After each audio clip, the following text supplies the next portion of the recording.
Hello बच्चों, आज का टॉपिक है अपना जो रेट ऑफ रिएक्शन हमने पढ़ा था। रेट ऑफ रिएक्शन कितने टाइप का होता है बेटा? ये होता है 3 टाइप का। ऐसे तो किताबों में 2 टाइप है, हम इसको 3 टाइप में एक्सप्लेन करेंगे। एक तो होता है average rate, average rate reaction. दूसरा होता है इंस्टंटेनियस, इंस्टंटेनियस रेट रिएक्शन। जबकि एक छोटा सा तीसरा भी होता है इनिशियल रेट, इनिशियल रेट। ठीक है, तो सबसे पहले देखिए एवरेज रेट क्या होता है। एवरेज रेट डेफिनेशन वही है, change in concentration of any reactant या product as a average time interval, यानी change of concentration of reactant या product at average time interval, at average कह लो या 2 टाइम इंटरवल, 2 टाइम इंटरवल। ठीक है, वो इंटरवल हो सकता है T1 से T2 तक। तो इसको बेटा लिखने का तरीका होता है जैसे डेल्टा से, इसको लिखते हैं delta, delta x upon delta T. अगर आप उसको रिएक्टेंट या प्रोडक्ट केस में लेते हो तो इसका हमें 2 ग्राफ बनेगा, रिएक्टेंट केस में एंड प्रोडक्ट केस में। सपोज करो हम रिएक्टेंट केस में ग्राफ लेते हैं, तो आपको पता है रिएक्टेंट केस में जब टाइम आपका 0 था, इधर कंसंट्रेशन हो जाएगी और इधर टाइम हो जाएगा। जब आपका टाइम मैक्सिमम था, सॉरी 0 टाइम था, तो कंसंट्रेशन रिएक्टेंट की मैक्सिमम थी, और जैसे टाइम स्पेंड हुआ तो कंसंट्रेशन घटती चली गई। तो ये तो है रिएक्टेंट केस में। ठीक है, और इसी तरह ही आप अगर प्रोडक्ट का कॉल बोलोगे तो कंसंट्रेशन स्टार्टिंग में आपकी टाइम क्या थी, जब 0 था तो प्रोडक्ट की कंसंट्रेशन 0 थी और धीरे धीरे कंसंट्रेशन बढ़ने लग गई। तो ये प्रोडक्ट का ग्राफ होगा। ठीक है, तो इसको 2 एवरेज टाइम में शो किया गया है। एवरेज टाइम का मतलब हो गया बेटा x2 minus x1 upon T2 minus T1। तो इसमें जैसे ग्राफ शो करोगे भाई, ये आपका एक एवरेज कंसंट्रेशन वर्सेस टाइम का रिएक्टेंट का ग्राफ है।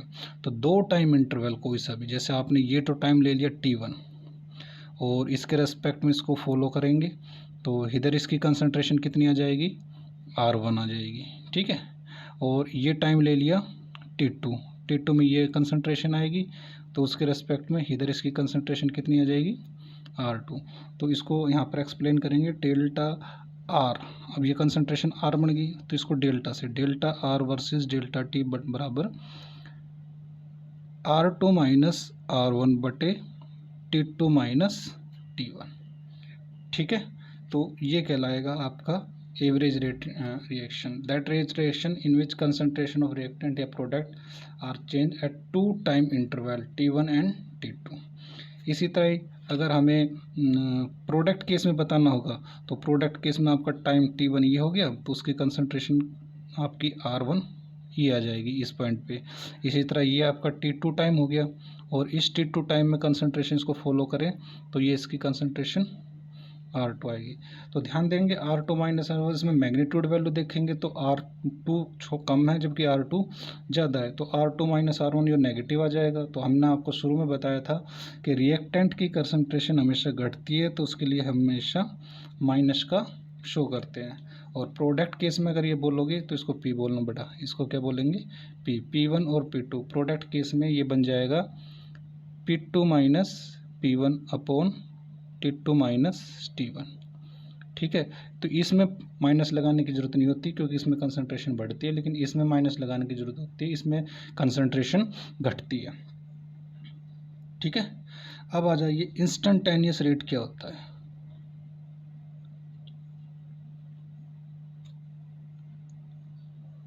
Instantaneous rate reaction, change in वही डेफिनेशन है, इसमें 2 टाइम इंटरवल का मत की बजाय एक पर्टिकुलर टाइम आ जाएगा, यानी change in concentration, rate change of concentration of reactant या product at a moment of time, moment of time, या आप कह सकते हो एट इंस्टेंटेनियस ऑफ टाइम भी कह सकते हो, या at particular time, at a particular time. और बेटा ये पर्टिकुलर टाइम बहुत ही स्मॉल डिफरेंस होता है, तो इसको हम डी से लिखते हैं, डिफरेंशिएट वाला डी, और इसको स्मॉल डी से रिप्रेजेंट करते हैं, तो इसका मतलब D R by D T. ठीक है, इसको लिखेंगे D R by D T. कई किताबों में इसको rate of reaction A V लिखा हुआ है, और इसको rate of reaction I N S लिखा हुआ है, आई एन एस, इंस्टेंटेनियस। ठीक है, तो वही मतलब इसमें डेल्टा और इसमें डी।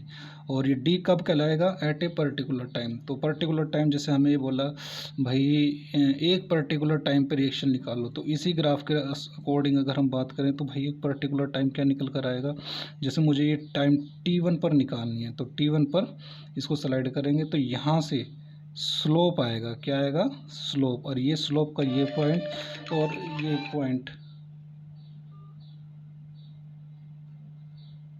मेरी D R by D T slope, slope of curve. ठीक है, तो स्लोप ऑफ कर्व में इसके मुताबिक ये इस पॉइंट पर टच करेगा और ये इस पॉइंट पर टच करेगा, तो वही आर, ये आर वाला पॉइंट बन जाएगा और ये टी वाला पॉइंट बन जाएगा। इसे slope of curve of reactant या प्रोडक्ट, प्रोडक्ट भी इसी तरह ही आप बनाएंगे, इधर आपका कंसंट्रेशन और इधर टाइम, और उस पर रेस्पेक्ट में जब ये स्लोप मान लें हमें इसी पर्टिकुलर पॉइंट पे निकालना है, तो यहाँ से एक स्लोप जनरेट होगा और इस स्लोप का इस टेंजेंट के अकॉर्डिंग वैल्यू निकाल लेंगे, तो ये पॉइंट इसका निकल जाएंगे। इसका मतलब D R by D T. कई बार कहते हैं ये दोनों बराबर कब हो सकता है, एवरेज, एवरेज रेट कब बराबर हो सकता है, इंस्टेंटेनियस रेट,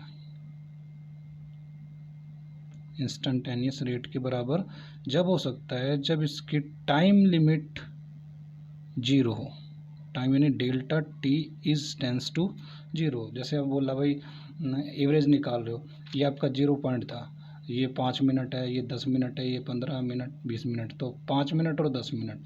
अब ये कहना है कि पर्टिकुलर 10 मिनट पे ही कितना था, तो उस टाइम आपका जो स्टार्टिंग पॉइंट है वो क्या हो जाता है, 0। तो इसको हम कह सकते हैं डेल्टा एक्स बटे डेल्टा टी, एवरेज वाला, और इसकी टाइम लिमिट क्या हो जाए, 0 हो जाए, तो this is equal to D X by D T. ठीक है, इसको ध्यान रख लीजिएगा।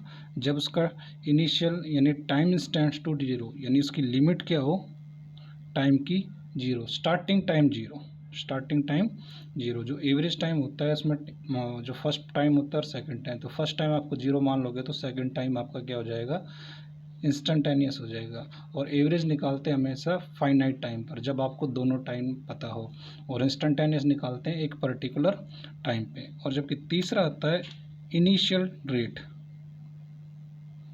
इनिशियल रेट, बेटा इनिशियल रेट निकलता है at a time 0, at a time 0 पर। कैसे, हमारा जो इंस्टेंटेनियस है D X by D T, इसी को ही टाइम लिमिट क्या ले लेनी है, 0 के ऊपर। जैसे आपकी रिएक्शन स्टार्ट हुई हो उस टाइम पर क्या रिएक्शन थी, उस टाइम पर रिएक्शन कैसा बिहेव कर रही थी, उसकी रेट ऑफ रिएक्शन कितनी थी। तो ध्यान रहे, ये एवरेज, ये इंस्टेंटेनियस और ये इनिशियल टाइम। ठीक है, चलो एक न्यूमेरिकल देखते हैं। एक क्वेश्चन है, एक रिएक्शन है, ये रिएक्शन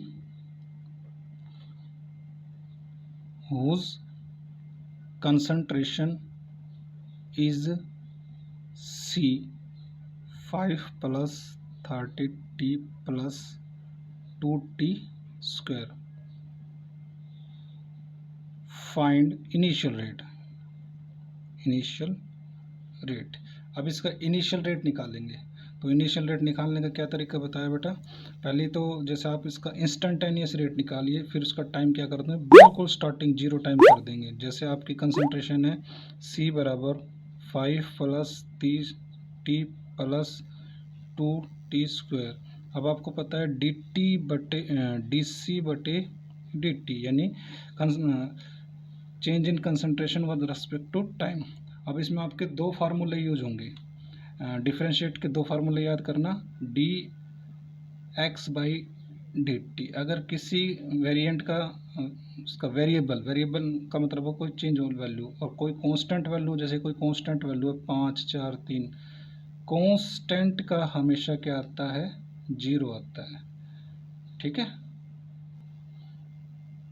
जबकि वेरिएबल कोई हो, जैसे x की पावर 2 है, इसका डिफरेंशिएशन करना है टाइम के रेस्पेक्ट में, तो पावर आगे आ जाती है और पावर में से एक क्या हो जाता है, उसमें से कम हो जाता है। तो ये दो फार्मूले रहेंगे, कांस्टेंट का 0 और किसी वेरिएबल का करते हैं तो उसकी पावर आगे और पावर में से एक कम। तो जैसे इसमें डिफरेंशिएट करते हैं, 5 एक है D C by D T, लेकिन 5 का मतलब यहाँ पर 5 लिख दीजिए ब्रैकेट में, plus D 30t with respect to D T plus d2t² बटे डी टी, ठीक है। तो 5 तो कांस्टेंट है, 30 बाहर आ जाएगा,